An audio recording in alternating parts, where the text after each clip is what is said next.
Who got you this wristwatch?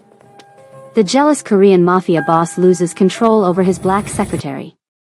Who got you that wristwatch?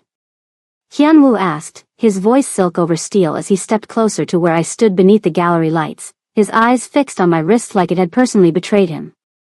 And I realized Seoul's most feared mafia boss wasn't asking out of idle curiosity. The way his fingers flexed at his sides, that dangerous tell I'd learned to recognize, told me the man who controlled entire districts was about to lose control over a piece of silver meant for someone else.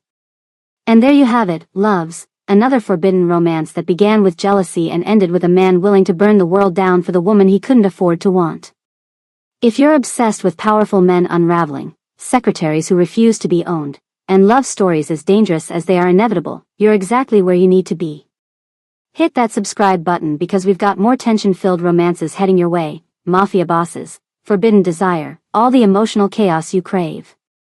Smash that like button and drop a comment telling me what you're doing right now and where in the world you're tuning in from. Are you commuting through your city, working late at your desk, or listening in bed while the world sleeps? I love knowing where my romance addicts are falling in love with these stories. Dahlia was adjusting the sleeve of her soft green dress when she felt his gaze lock onto her wrist. The watch was simple, silver, understated, the kind of elegant timepiece that spoke of thoughtfulness rather than impulse. It had arrived in her life quietly, a gift from someone who knew her before soul, before power, before danger became her daily currency. She'd worn it without thinking, out of habit and comfort. Maybe that was the mistake. They were standing in the private viewing hall of the Baekseong Art Gallery, surrounded by abstract canvases worth more than most people earned in a lifetime. Investors murmured in hushed tones. Crystal glasses caught the light. Seoul's elite pretended not to notice the man everyone knew controlled far more than the real estate empire his business cards claimed. Dahlia had survived 3 years as Hyun-woo's executive secretary by mastering the art of invisibility when it mattered and precision when it didn't. She'd learned to read the shifts in his expression the way sailors read approaching storms. But she hadn't expected this storm. She felt his presence before she heard him, the way the air seemed to change temperature when he moved into her space. When she turned, Hyun-woo was closer than professional distance allowed, his expression perfectly composed in that way that meant absolutely nothing was composed beneath it. Who got you that wristwatch? His voice was quiet. Lethally quiet.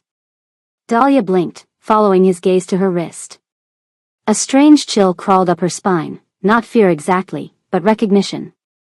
This wasn't a casual question. Oh, this? She kept her voice light, instinctive. It's just a gift. Just a gift. Something flickered across Hyun-woo's face, there and gone so quickly she might have imagined it. But she hadn't. She'd learned his tells. The slight tightening of his jaw. The way his fingers flexed once at his side before going still. A gift, he repeated, each syllable weighted with meaning she couldn't quite decode. From who? The gallery noise seemed to fade into background static. For 3 years, Dahlia had survived by understanding one fundamental rule: never confuse Hyun-woo's curiosity for casual interest. This wasn't curiosity. This was something far more dangerous. A friend, she answered carefully, measuring each word. The answer landed wrong. She saw it in the way his posture shifted, almost imperceptible to anyone else. But Dahlia had made a career of reading the invisible. Hyun-woo straightened, offering a polite nod to a passing investor, his public mask sliding perfectly into place. To anyone watching, he was the picture of corporate elegance. But Dahlia stood close enough to see the storm. Cancel my remaining appointments tonight, he said, already turning away. His tone was professional, businesslike. And reschedule tomorrow's meetings. Chairman Hyun-woo, she began. He paused, not looking back. That watch, he added, his voice dropping to something that sounded almost like regret, doesn't suit you. The words followed her long after he disappeared into the crowd, leaving her standing beneath gallery lights that suddenly felt too bright, too exposing, with a silver watch that had just become the most dangerous thing she owned. Dahlia had learned the rules early. The first week working for Hyun-woo, she'd made the mistake of asking questions. Why did the contract fall through? Who was that man in your office? Where are we going? He'd answered exactly none of them. Instead, He'd looked at her with those unreadable eyes and said, "Miss Dahlia, your job is to anticipate my needs, not interrogate my decisions." The message was clear: curiosity was a liability. So she'd stopped asking. She'd learned to read the silence instead, the way his jaw tightened before bad news, the specific tone he used before someone disappeared from his inner circle, the particular stillness that meant violence was being calculated behind his perfect composure. Within 3 months, she'd become indispensable. Within 6, she'd realized indispensable was another word for trapped. Rule 1, never ask how Hyunwoo knew things he shouldn't. Like the time he'd known about her mother's hospital visit before Dahlia had even booked the flight home. Or when he'd casually mentioned her favorite restaurant closing, a tiny Ethiopian place in Itaewon she'd never told anyone about, and had it bought and renovated within a week. "You seemed upset about it," he'd said, as if surveillance was thoughtfulness. She'd thanked him and added it to the mental list of things she pretended not to notice. Rule 2, never acknowledge the men who followed him silently. They were always there, shadows in expensive suits, ghosts with earpieces, men whose names she never learned because learning them would make everything real. They stood outside restaurants where Hyunwoo dined. They waited in parking garages. They drove cars that stayed 3 vehicles behind hers on the way home.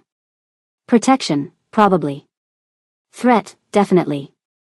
She'd learned not to make eye contact. Rule 3, never let her personal life touch his world.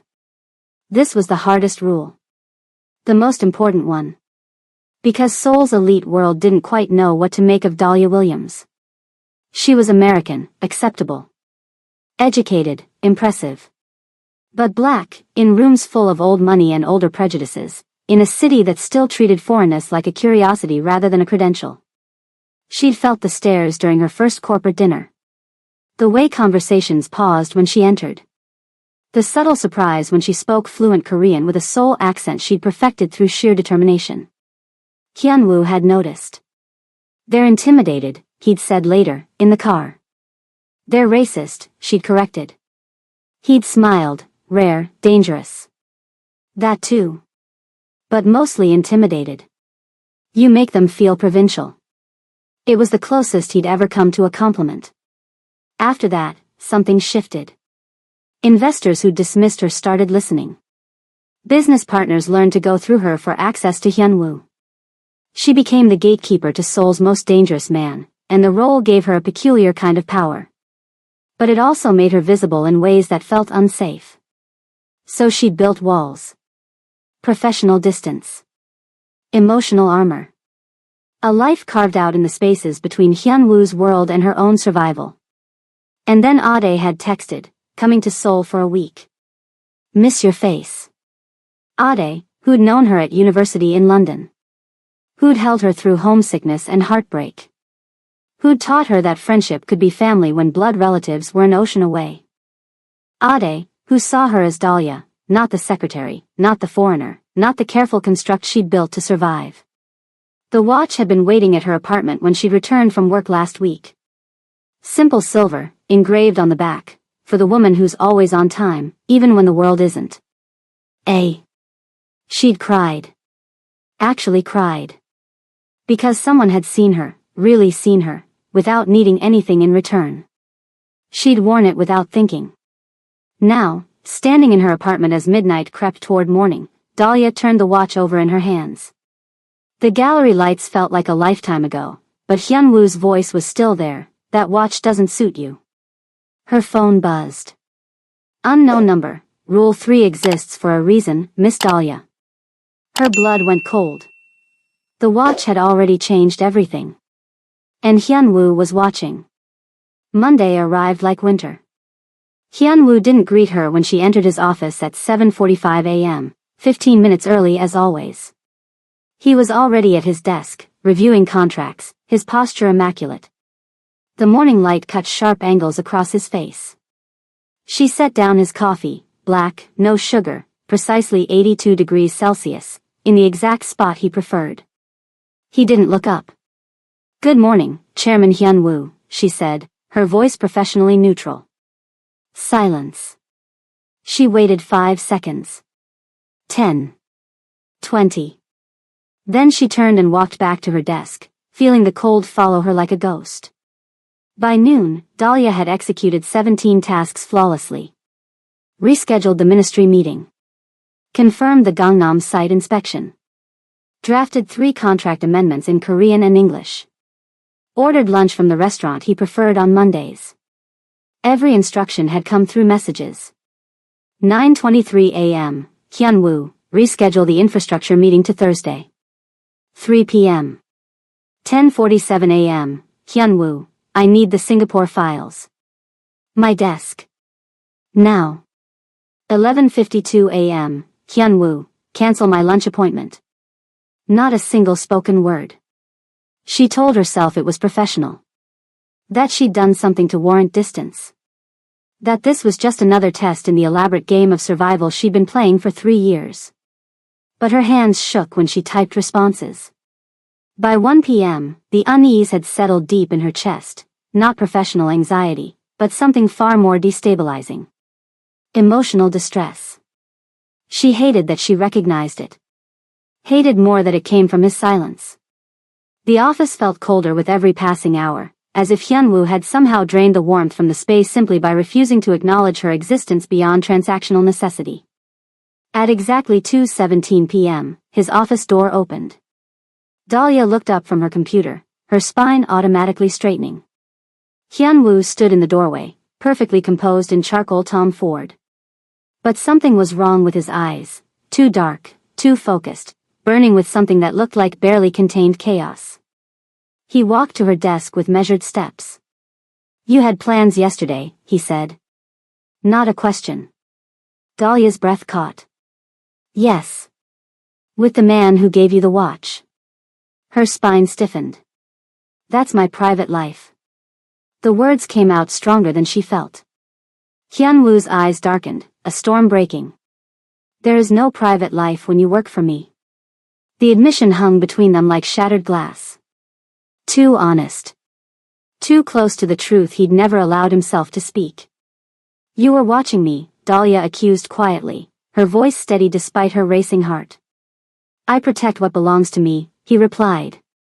The silence that followed felt explosive.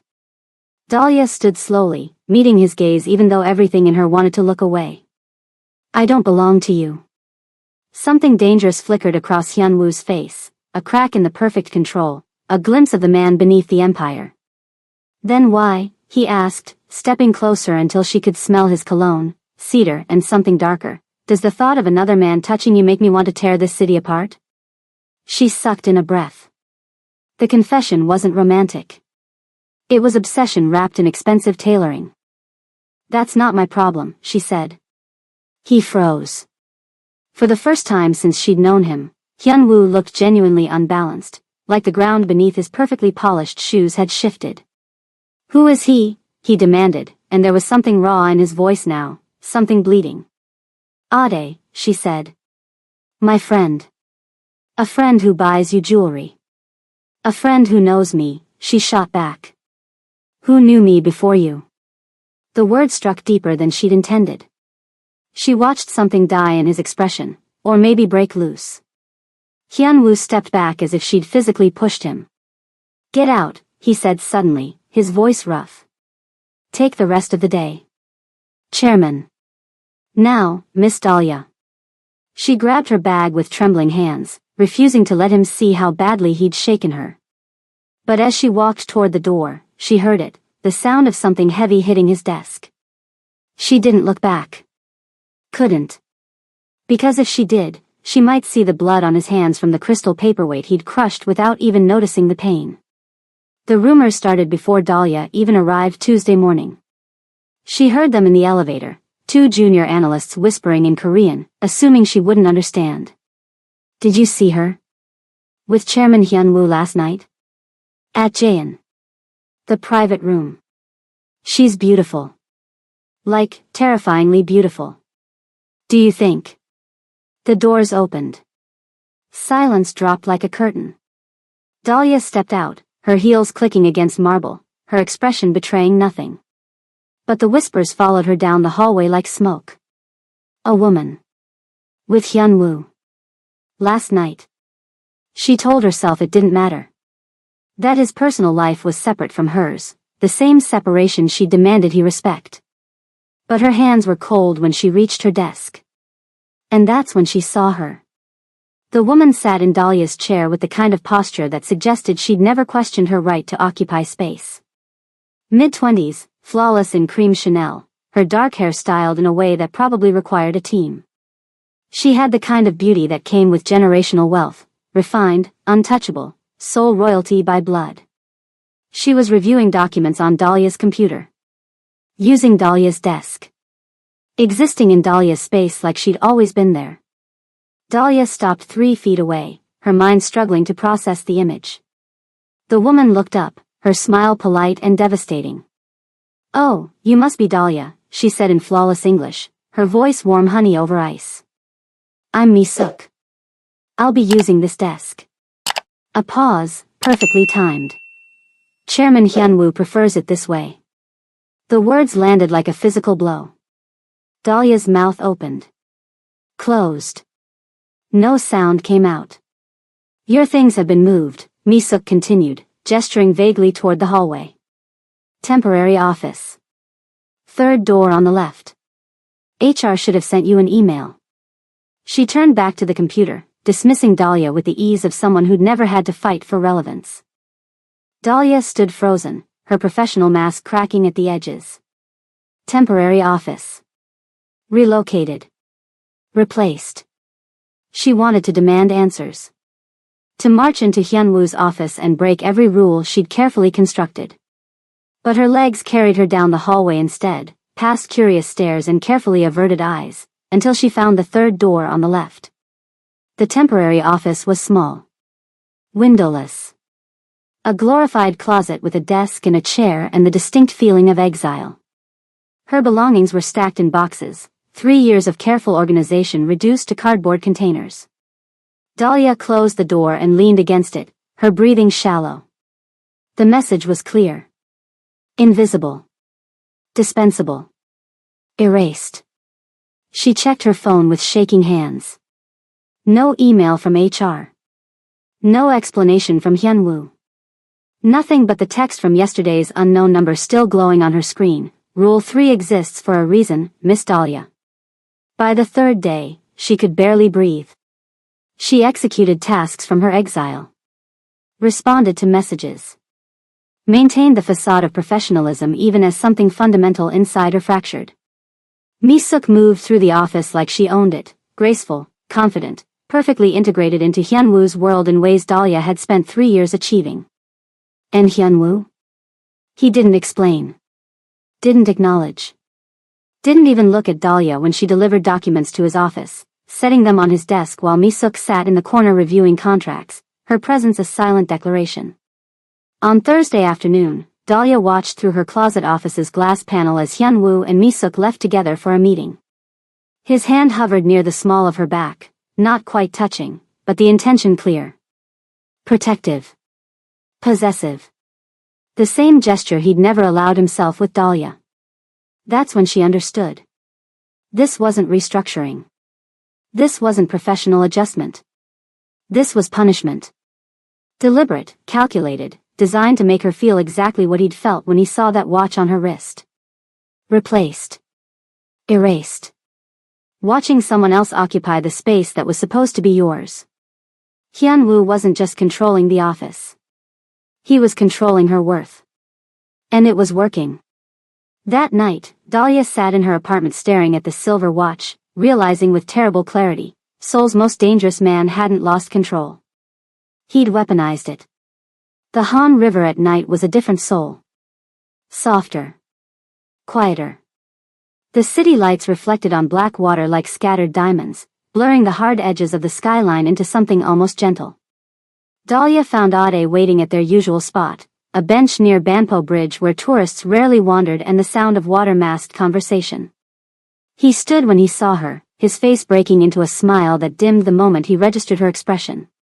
"You're not okay," he said. Not a question. Never a question with Ade. Dahlia laughed, but it came out broken. "You always say that. And I'm always right."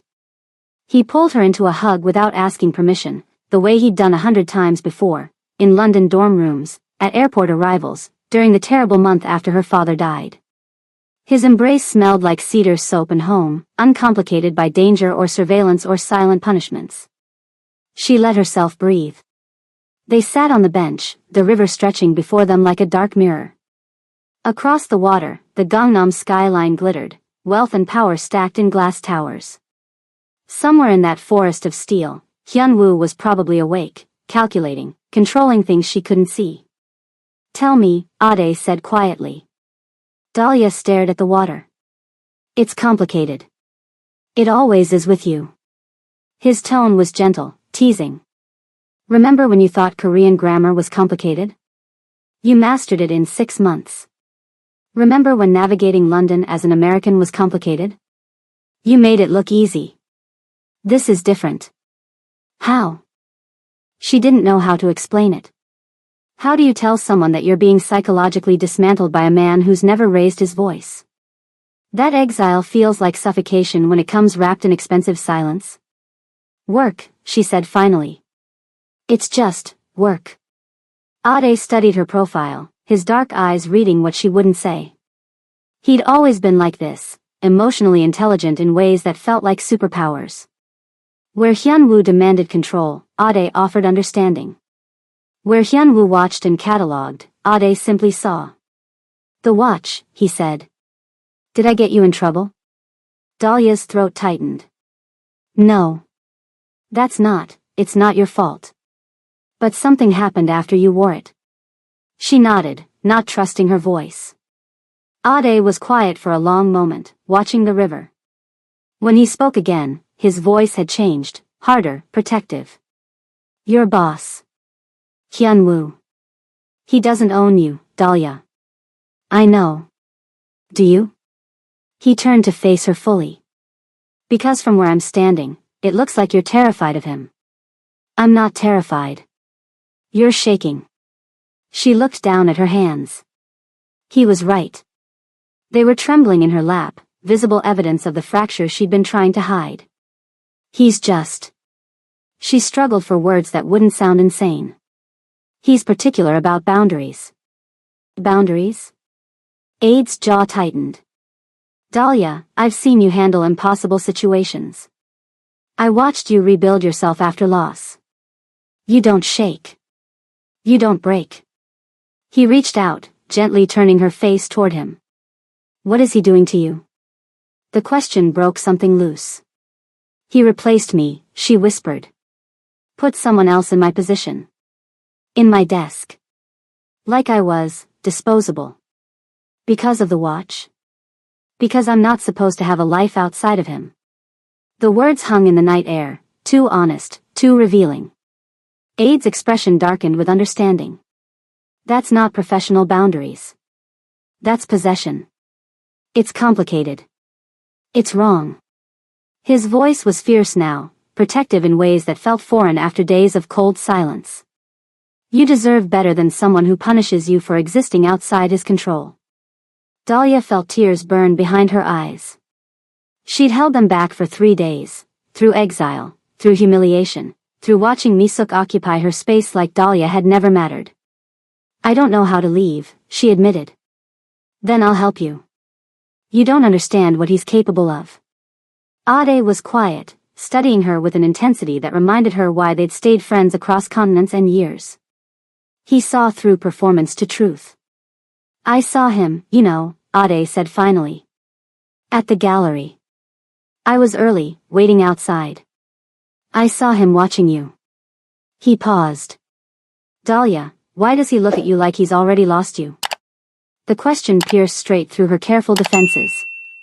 Because she didn't have an answer. Or maybe she did, and it terrified her too much to speak it aloud. The message arrived Friday at 4:47 p.m. "Hyun-woo, my office. Now." 2 words. No explanation. Dahlia stared at her phone screen, her pulse jumping. For 4 days, he'd communicated only through clipped instructions. For 4 days, she'd been invisible. Now. She stood from her exile desk, smoothing her black dress with hands that refused to stay steady. The hallway stretched before her like a corridor in a nightmare, too long, too exposed, lined with glass offices where people pretended not to watch her walk toward the lion's den. Mi-suk wasn't at Dahlia's old desk. The space sat empty, her computer dark. Something twisted in Dahlia's chest. She knocked once on Hyunwoo's door. Enter. He stood at the floor-to-ceiling windows, his back to her, soul sprawling beneath him like a conquered kingdom. The late afternoon sun cut through glass, painting the city in amber and shadow. From this height, the Han River looked like a silver thread, the streets like circuit boards, people reduced to invisible data points. He looked like a man surveying everything he owned. Dahlia stepped inside, closing the door with a soft click that sounded too loud in the silence. You wanted to see me, Chairman Hyunwoo. He didn't turn. The woman at your desk. Mi-suk. Dahlia's spine stiffened. She'd prepared for many conversations. Not this one. What about her? She's my cousin. The words landed like stones in still water. Dahlia blinked. What? Mi-suk, Hyunwoo continued, his voice eerily calm. My father's brother's daughter. She needed temporary work experience for her MBA portfolio. I accommodated her. Silence stretched between them, elastic and dangerous. I put her at your desk, he said, finally turning. His face was perfectly composed, but something burned behind his eyes, something wild and barely contained. Because I wanted you to feel what I felt. Dahlia's anger ignited instantly. You manipulated me. Yes. You humiliated me. Yes. You crossed every professional line. Yes, he snapped, the composure cracking. Because the moment I saw that watch on your wrist, I realized I was already past the point of control. The confession hung in the air like smoke. Dahlia stared at him, her heart hammering against her ribs. You punished me for receiving a gift. I punished myself, he corrected hoarsely, moving away from the window. For months, I've been trying to convince myself you were just efficient. Just competent. Just necessary. He laughed, a broken sound. Do you think I don't know what that watch means? It's a watch. It's intention, he cut her off. A man choosing something that rests against your pulse. Close to your skin. Something you'll see every time you check the time, think of him every time you glance down. His jaw tightened. That's not casual, Miss Dahlia. That's claim. So you decided to claim me back? Her voice shook with fury. By erasing me? By trying to prove to myself I could function without needing to know where you were. Who you were with. What you were thinking. He stepped closer, and she saw it now, the exhaustion beneath the perfect tailoring, the fracture in his control. It didn't work. That's not my problem. Isn't it? The question was raw. You think I wanted this? You think I don't hate myself for it? For what, exactly? The silence stretched taut. For wanting you, Hyunwoo finally said, the words torn from somewhere deep. I have been trying not to want you for months. Trying to keep you at professional distance. Trying to convince myself that what I felt was just convenience. Appreciation for competence. And then I saw another man's gift on your wrist, and I wanted to burn this entire city down. Dahlia's breath caught. This wasn't love. This was obsession. Possession. Something dark and consuming that had nothing to do with hearts and everything to do with control slipping through perfectly manicured fingers. Ade is not my lover, she said, her voice steady despite the chaos in her chest. Something shifted in Hyunwoo's expression, hope, or maybe devastation. Then who is he? My family, Dahlia said. The person who knew me before Seoul. Before you. Before I learned to read danger in silence. Hyunwoo closed his eyes briefly, like the relief physically hurt. I was wrong, he said quietly. About everything. Yes, Dahlia agreed. You were. He looked at her then, really looked at her, and for the first time since she'd known him, Hyunwoo appeared genuinely lost. I don't know how to undo this, he admitted. Dahlia stood there, watching Seoul's most dangerous man confess to powerlessness, and realized, neither did she. The silence that followed wasn't resolution. It was exposure. Two people standing in truth too complicated for easy answers. The office felt too small suddenly, despite its size. Hyunwoo stood 3 feet away, perfectly still, but Dahlia could see the tremor in his control, like watching a dam develop hairline cracks under impossible pressure. Family, he repeated, testing the word. Ade is family. Yes. Not. No, she said firmly. He's not my lover. He's never been my lover. He's the person who held me together when I thought I'd break. He's safety. He's history. She paused. He's everything you're not. The words should have been an insult. Instead, Hyunwoo absorbed them like they were absolution. She watched something collapse inside him, not dramatically, not visibly to anyone who didn't know his tells. But Dahlia had spent 3 years learning to read the invisible. His shoulders dropped half an inch. His jaw unclenched. His fingers, which had been flexed at his sides, slowly relaxed. It looked like a man remembering how to breathe. I thought, he stopped, started again. When I saw how you smiled at your phone. The way you touched the watch like it mattered. I thought. That someone else had claimed what you wanted? His eyes met hers, and the honesty in them was devastating. Yes. Dahlia felt something shift in her chest, not forgiveness, but understanding. She'd spent 4 days feeling erased, invisible, replaced. She'd felt the terror of being disposable. He'd felt it first. Standing in that gallery, watching her wear another man's gift. You could have asked me, she said quietly. I don't ask, Miss Dahlia. I control. He smiled bitterly. Or I did. Until you. The confession hung between them like a bridge neither knew how to cross. Dahlia made a decision. She lifted her wrist, her fingers moving to the watch's clasp with steady precision. The silver caught the fading light as she unfastened it, the metal warm from her skin. Hyunwoo watched, frozen. She held the watch in her palm for a moment, this object that had caused 4 days of psychological warfare, this simple piece of silver that had exposed every carefully hidden truth between them. Then she stepped forward and pressed it into his hand. His fingers closed around it instinctively, his eyes questioning. I don't need the watch, Dahlia said softly. I needed you to trust me. Something broke in his expression. Dahlia.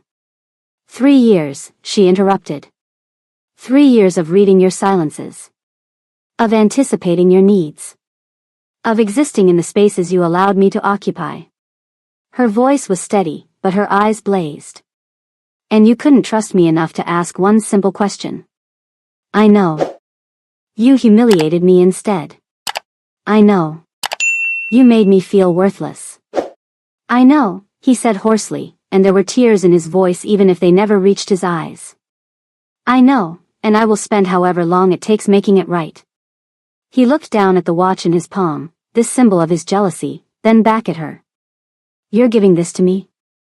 I'm choosing you, she corrected. There's a difference.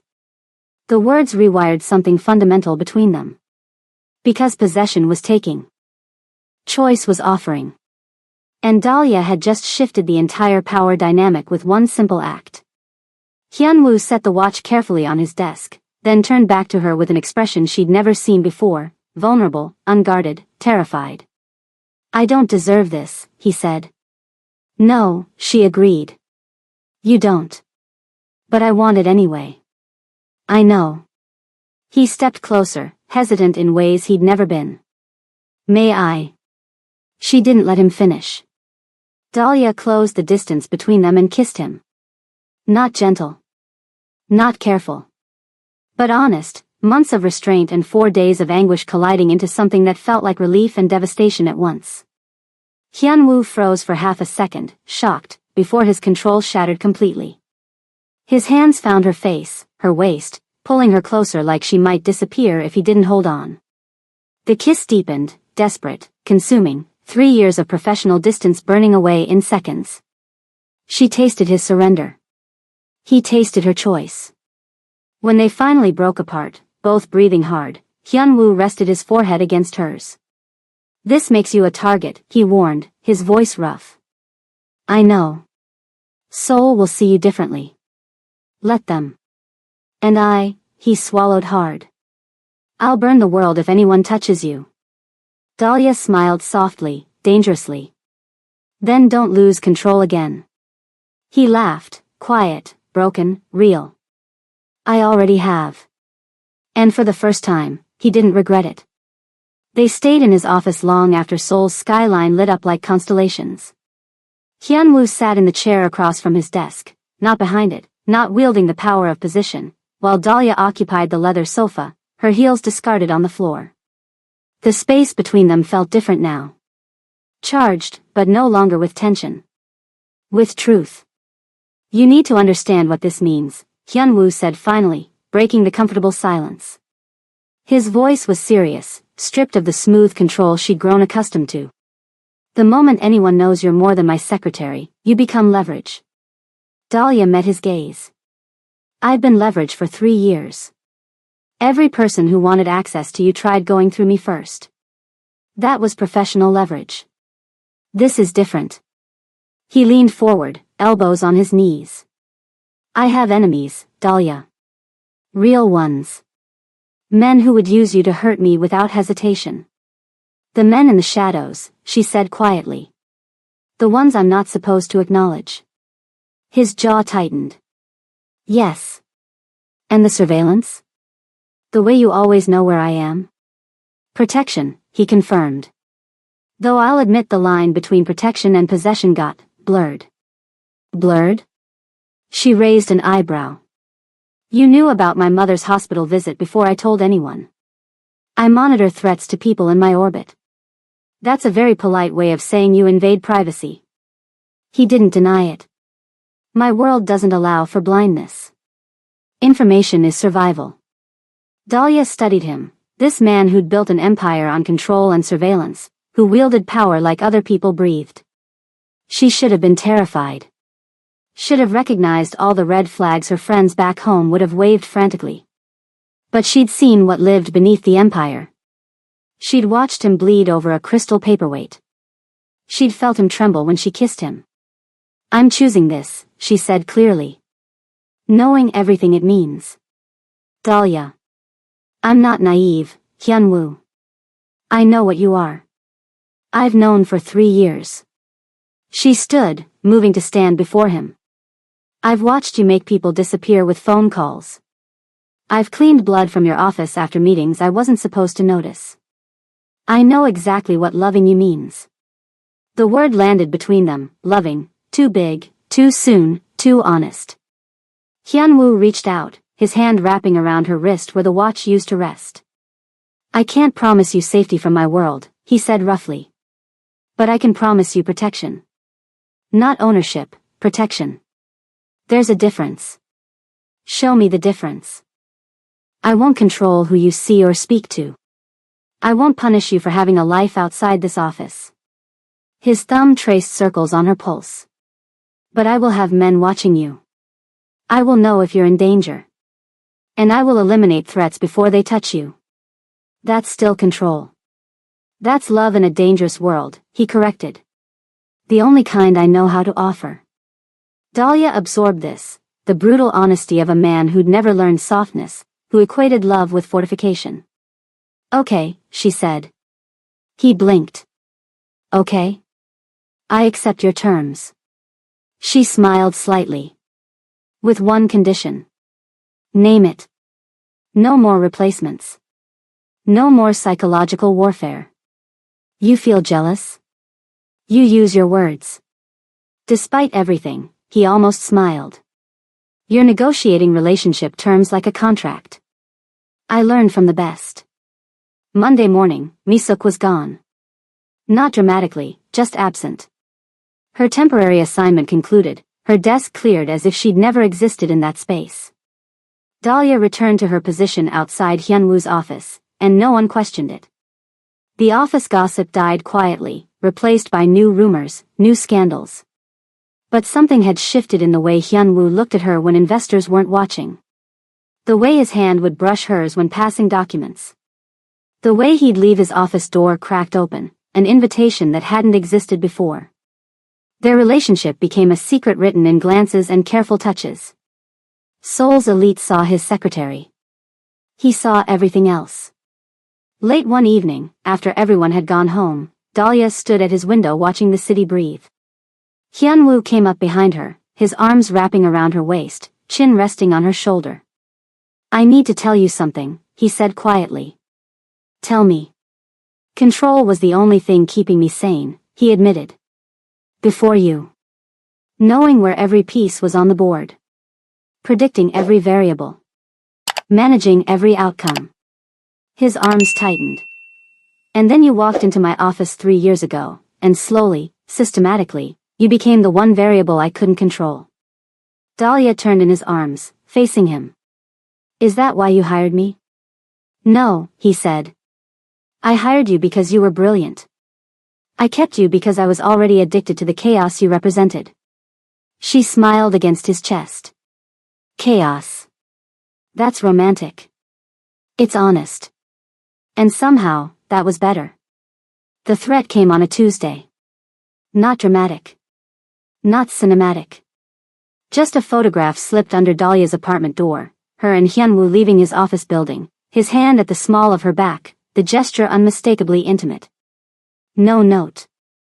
No demand. Just proof that someone was watching. She brought it to him immediately, her hands steady despite the ice in her veins. Hyun-woo studied the photograph in silence, his expression unreadable. Then he made 3 phone calls in rapid Korean, his voice cold and efficient, the voice that meant someone's world was about to end. When he finished, he looked at her. "This is what I warned you about." "I know. I can end this," he said. "Track whoever sent it. Make them disappear." His eyes darkened. "I can make everyone who even thinks about using you against me regret being born." Dahlia heard the promise beneath the threat, the old Hyun-woo, the one who solved problems through dominance and fear.